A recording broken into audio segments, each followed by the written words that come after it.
Hello दोस्तों, आप सभी का मेरे यूट्यूब चैनल मास्टर जी हेल्प में स्वागत है।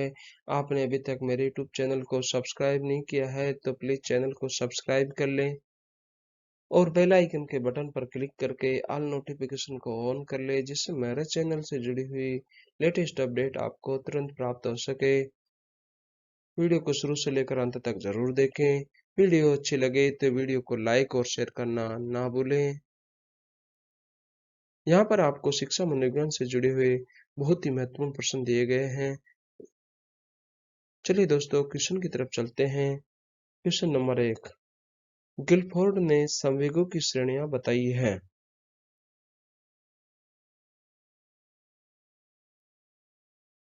तीन बताई है।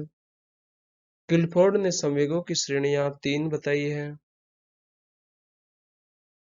अगला क्वेश्चन है, क्रोध संवेग की तीव्रता किस अवस्था में अधिक होती है? उत्तर किशोरावस्था में।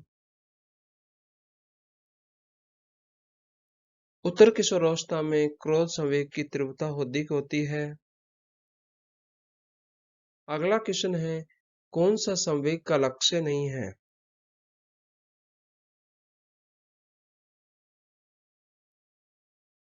हंसना। हंसना संवेग का लक्ष्य नहीं है। अगला क्वेश्चन है, सभी संवेग बच्चे में विकसित हो जाते हैं 2 वर्ष तक।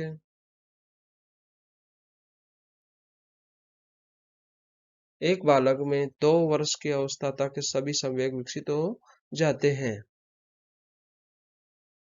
अगला क्वेश्चन है, बालक में सर्वप्रथम भय, क्रोध तथा प्रेम के संवेग विकसित होते हैं। कथन है।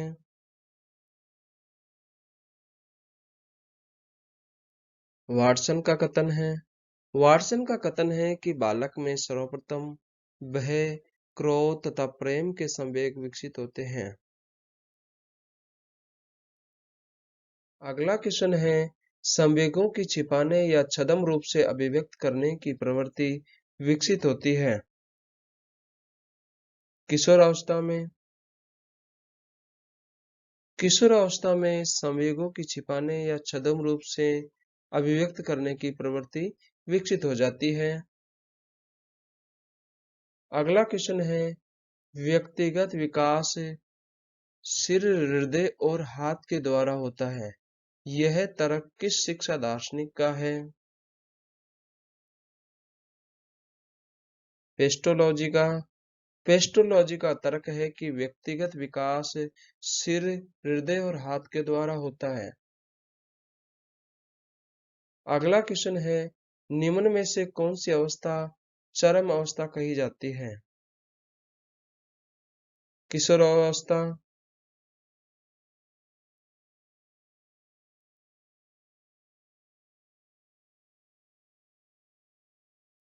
किशोरावस्था को बाल विकास की चरम अवस्था कहा जाता है। इसी अवस्था में बालकों में सबसे ज्यादा परिवर्तन देखने को मिलते हैं। अगला क्वेश्चन है, कौन सा संवेग नवजात शिशु में होते हैं? उपयुक्त सभी। नवजात शिशु में भय, क्रोध, प्रेम नामक संवेग पाए जाते हैं। अगला क्वेश्चन है, बाल विकास का वैज्ञानिक विवरण किसने दिया? पेस्टोलॉजी ने। बाल विकास का वैज्ञानिक विवरण पेस्टोलॉजी ने दिया है। अगला क्वेश्चन है, बालक की कौन सी अवस्था को स्वर्ण अवस्था कहा जाता है?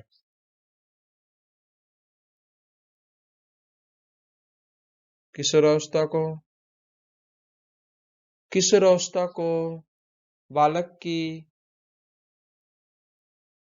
स्वर्ण अवस्था कहा जाता है। अगला क्वेश्चन है, किस उम्र में बालक को विकास के सामाजिक मूल्य की जानकारी होती है? 6 वर्ष तक। 6 वर्ष की उम्र में बालक को सामाजिक मूल्यों की जानकारी होती है।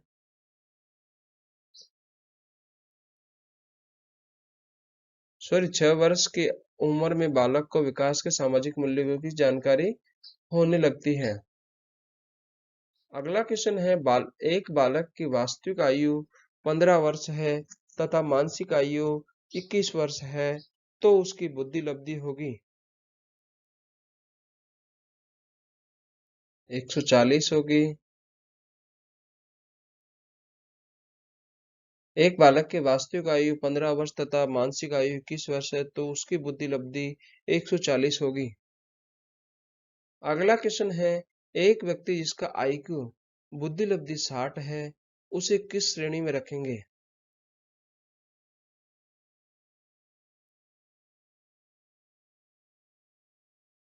अल्पबुद्धि। एक व्यक्ति जिसका आईक्यू या बुद्धि लब्धि 60 है, उसे अल्प बुद्धि वाले की श्रेणी में रखेंगे। अगला क्वेश्चन है, प्रतिभावान का आईक्यू या बुद्धि लब्धि होता है 140 से ऊपर। प्रतिभावान बालक का आईक्यू या बुद्धि लब्धि 140 से ऊपर होती है। अगला क्वेश्चन है, समान जुड़वा बालकों में सहसंबंध गुणांक का मान होगा 0.90। समान जुड़वा बालकों में सहसंबंध गुणांक का मान 0.90 होगा। अगला क्वेश्चन है, सफलता से ही सफलता मिलती है, यह कथन किस अधिगम नियम से संबंधित है? प्रभाव का नियम। अधिगम के प्रभाव का नियम से संबंधित है कि सफलता से ही सफलता मिलती है। अगला क्वेश्चन है, जानबूझकर सीखे गए प्रयोजन बन जाते हैं आदत। जानबूझकर सीखे गए प्रयोजन आदत बन जाते हैं। अगला क्वेश्चन है, विकास की दिशा है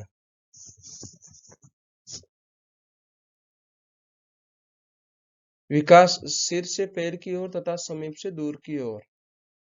विकास की दिशा सिर से पैर की ओर तथा समीप से दूर की ओर होती है। अगला क्वेश्चन है, विकास का ग्राफ किस रूप का होता है? इस क्वेश्चन का सही आंसर है सर्पिलाकार। विकास का ग्राफ सर्पिलाकार होता है। अगला क्वेश्चन है, साचर्यवाद नामक मनोवैज्ञानिक संप्रदाय का जनक कौन माना जाता है? John Locke. जॉन लॉक को साचर्यवाद नामक मनोवैज्ञानिक संप्रदाय का जनक माना जाता है। अगला क्वेश्चन है, एक बालक जिसका आईक्यू 130 से अधिक है, वह विद्यार्थी कहा जाता है? प्रखर बुद्धि वाला बालक। एक बालक जिसका आईक्यू 130 से अधिक है, वह विद्यार्थी प्रखर बुद्धि वाला बालक या प्रतिभाशाली बालक कहलाता है। अगला क्वेश्चन है, किसने बुद्धि परीक्षण स्केल का निर्माण किया?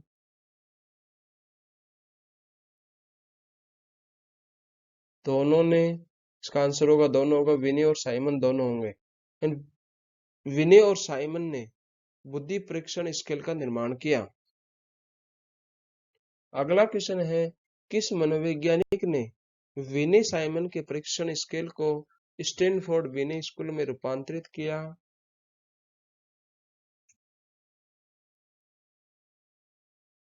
इस क्वेश्चन का सही आंसर होगा टर्मन। टर्मन नामक मनोवैज्ञानिक ने विनय साइमन के परीक्षण स्केल को स्टैनफोर्ड विनय स्कूल में रूपांतरित किया। अगला क्वेश्चन है, निम्न में से कौन सी बुद्धि परीक्षा व्यक्ति क्रियात्मक परीक्षा है? पोर्टियस बुलबुलिया टेस्ट। इसका आंसर सही होगा पोर्टियस बुलबुलिया टेस्ट। पोर्टियस बुलबुलिया टेस्ट बुद्धि परीक्षा व्यक्ति क्रियात्मक परीक्षा है। अगला क्वेश्चन है, अमूर्त वस्तुओं के विषय में सोचने की योग्यता ही बुद्धि है, यह कथन है। हल्का है ये कथन है, इसका सही आंसर होगा हल। हल्का कथन है कि अमूर्त वस्तुओं के विषय में सोचने की योग्यता ही बुद्धि है।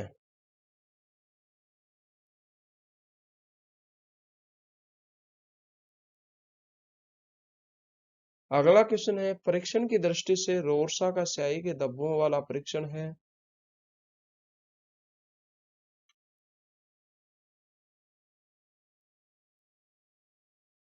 एक व दो दोनों सही आंसर है, यानी व्यक्तिगत और सामूहिक दोनों इसके आंसर होंगे। रोरसा का स्याही धब्बों वाला परीक्षण व्यक्तिगत और सामूहिक दोनों है।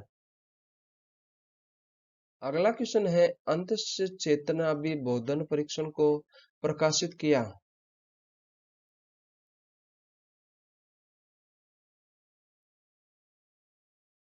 मार्गन व मर्रे ने मार्गन व मर्रे ने अंतश्चेतना बोधन परीक्षण को प्रकाशित किया। अगला क्वेश्चन है, अंतश्चेतना बोधन परीक्षण में कितने कार्ड होते हैं? 30 कार्ड होते हैं।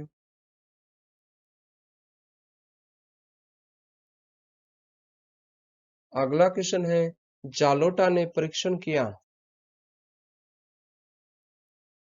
सामूहिक बुद्धि परीक्षण का। जालोटा ने सामूहिक बुद्धि परीक्षण का निर्माण किया। अगला क्वेश्चन है, एक बालक की बुद्धि लब्धि 85 है, तो वह बालक है मंदबुद्धि बालक है। एक बालक की बुद्धि लब्धि 85 है तो वह उस बालक को मंदबुद्धि बालक कहते हैं। अगला क्वेश्चन है, सर्वप्रथम प्रयोगशाला की स्थापना कब, कहाँ व किसके द्वारा की गई? 1879 में लिप्जिंग में नामक स्थान पर वुंट द्वारा की गई। सर्वप्रथम मनोवैज्ञानिक प्रयोगशाला की स्थापना 1879 में लिप्जिंग नामक स्थान पर वुंट द्वारा की गई थी। अगला क्वेश्चन है, कौन सी सृजनात्मक बालक की विशेषता है? इस क्वेश्चन का सही आंसर होगा प्रोक्त सभी। सृजनात्मक बालक के अपने गुणों व दोषों से परिचित होता है। सृजनात्मक बालक अत्यंत जिज्ञासु होता है। सृजनात्मक बालक के कार्य नवीनता तथा मौलिकता पूर्ण होते हैं। उपयुक्त सभी सृजनात्मक बालक की विशेषताएं हैं। अगला क्वेश्चन है, पिछला बालक वह है जो अध्ययन के मध्य काल में 107 वर्ष के निकट अपनी कक्षा का कार्य जो उसकी आयु के अनुसार सामान्य है करने में असमर्थ रहता है, कथन है।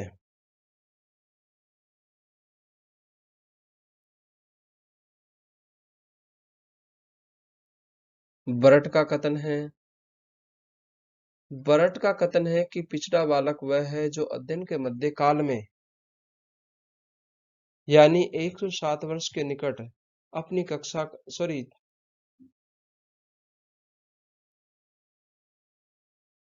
अपनी कक्षा का कार्य जो उसकी आयु के अनुसार सामान्य है करने में समर्थ रहता है।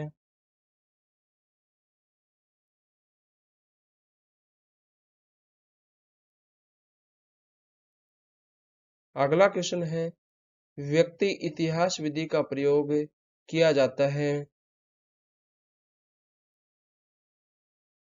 इसका सही आंसर होगा उपरोक्त सभी।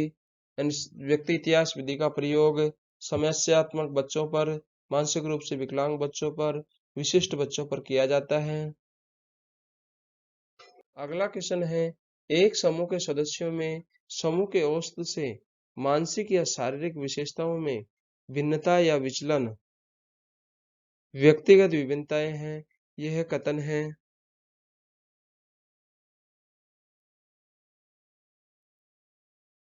जेम्स ट्रेवर का कथन है।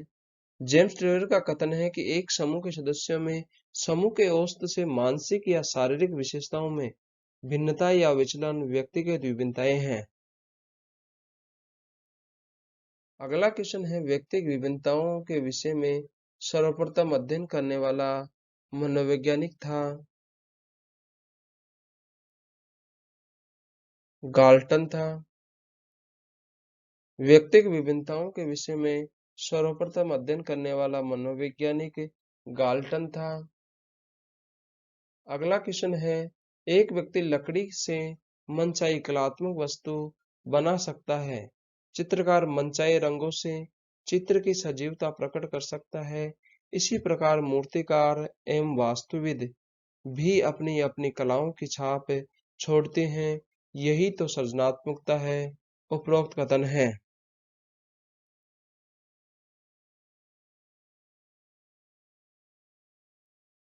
विनय का है। विनय का कथन है कि एक व्यक्ति लकड़ी से मनचाही कलात्मक वस्तु बना सकता है। चित्रकार मनचाहे रंगों से चित्र की सजीवता प्रकट कर सकता है। इसी प्रकार मूर्तिकार एवं वास्तुविद भी अपनी अपनी कलाओं की छाप छोड़ते हैं। यही तो सृजनात्मकता है। अगला क्वेश्चन है, अभिप्रेरणा अधिगम का सर्वोत्कृष्ट राजमार्ग है। परिभाषा दी है।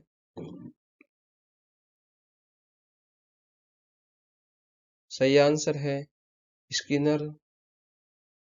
स्किनर का कथन है कि अभिप्रेरणा अधिगम का सर्वोत्कृष्ट राजमार्ग है।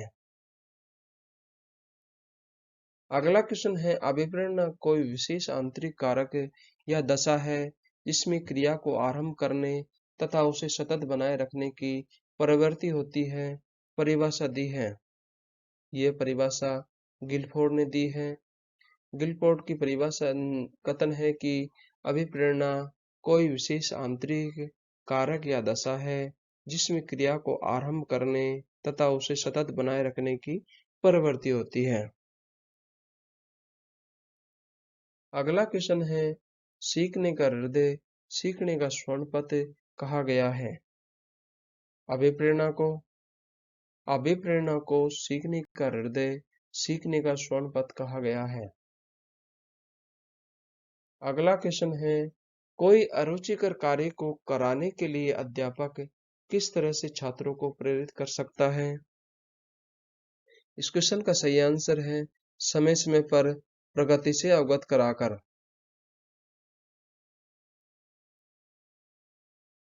कोई अरुचिकर कार्य को कराने के लिए अध्यापक समय समय पर छात्रों को सॉरी कोई अरुचिकर कार्य को कराने के लिए अध्यापक छात्रों को प्रेरित करने के लिए समय समय पर उनकी प्रगति से अवगत कराकर उन्हें प्रेरित कर सकता है। अगला क्वेश्चन है, कौन सा अभिप्रेरित करने हेतु उचित नहीं है। इसका सही आंसर होगा दंड का प्रयोग। बालक को अभिप्रेरित करने के लिए बाकी जैसे परिणाम या प्रगति का ज्ञान प्रतिपुष्टि देना, प्रशंसा या निंदा करने का प्रयोग, प्रतिस्पर्धा एवं सहयोग की भावना, ये सभी बालक को क्या है अभिप्रेरित करने के साधन है। मनोविज्ञान किसी भी परिस्थिति में दंड के प्रयोग करने की अनुमति नहीं देता है। अगला क्वेश्चन है, कौन सा अभिप्रेरणा का आंतरिक स्रोत नहीं है। प्रतिद्वंदिता प्रतिद्वंदिता अभिप्रेरणा का आंतरिक स्रोत नहीं है। आवश्यकता, प्रोत्साहन, अंतर्निहित ये सभी अभिप्रेरणा के आंतरिक स्रोत हैं। अगला क्वेश्चन है, कौन सा अभिप्रेरणा का बाह्य स्वरूप नहीं है।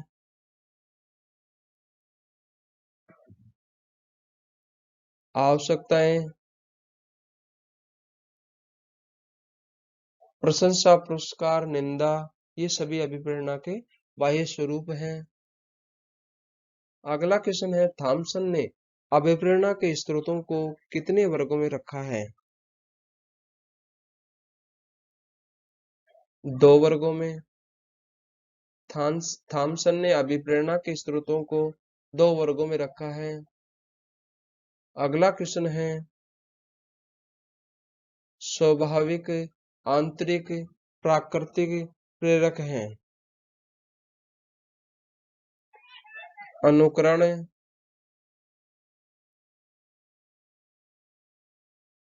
अनुकरण स्वाभाविक या आंतरिक या प्राकृतिक प्रेरक हैं।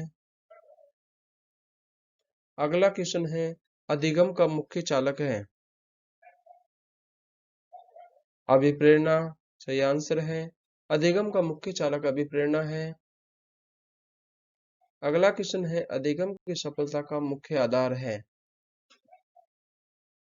इस क्वेश्चन का सही आंसर होगा लक्ष्य प्राप्ति की उत्कृष्ट इच्छा। लक्ष्य प्राप्ति की उत्कृष्ट इच्छा अधिगम की सफलता का मुख्य आधार है। अगला क्वेश्चन है, प्राकृतिक प्रेरक है। काम प्राकृतिक प्रेरक है।